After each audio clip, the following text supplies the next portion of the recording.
जान तर हमनी के ठंडा से बहुत परेशान यही के चलते हम घामा बारी भाई। अरे तोहरे चलते हम देख के अपन के हमरो घामा बड़ा लागत बड़ा बढ़िया लागत है घामा न का होता ओ त का ये घामा मतलब बनी जा धूप ले तनी जा तब घाम तो बोला बहुत बढ़िया लागत हो। ठंडा के दिन बा, ठंडा में घाम जरूरी बा, हां धूप जरूरी बा, थोड़ा सेहत खातिर भी सही रही।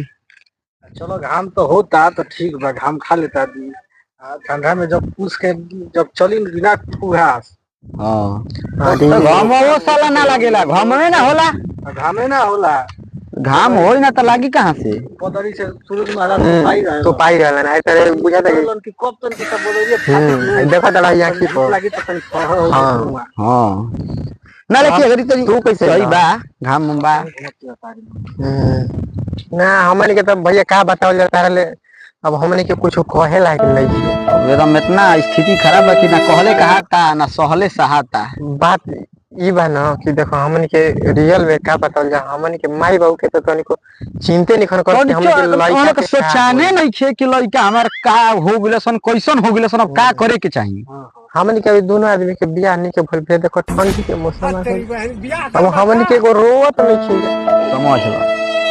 अब अपन दिल के दुख जब इतना दिक्कत बा तो रो तो हिबो के बजावे के लुका के अब उहे त बतिया बा कि अपना दिल के दुख के करा से कहल जाओ। अब तू एगो बड़ा साथी संगति यही से तरह अब मान के चलो कि जवने गति मोरा और वे गति तोरा, तब के करा से कहल जाओ। तो माने ठंडा के उपाय एगो बियाह लो बता। हां अब का लौकी तब का बियाह ई लौकता कि मान के चलो की त बात ई बा कि अगर ठीक बा चलो ठीक बा बियाह राजा हो जाई तो मिली ना कम से कम हमन की फेर बन जाए कि बियाह हो जी तो मान के चलो तो सक रजाई पलंग तकिया बेड शीट हां मान के चलो किना जाई।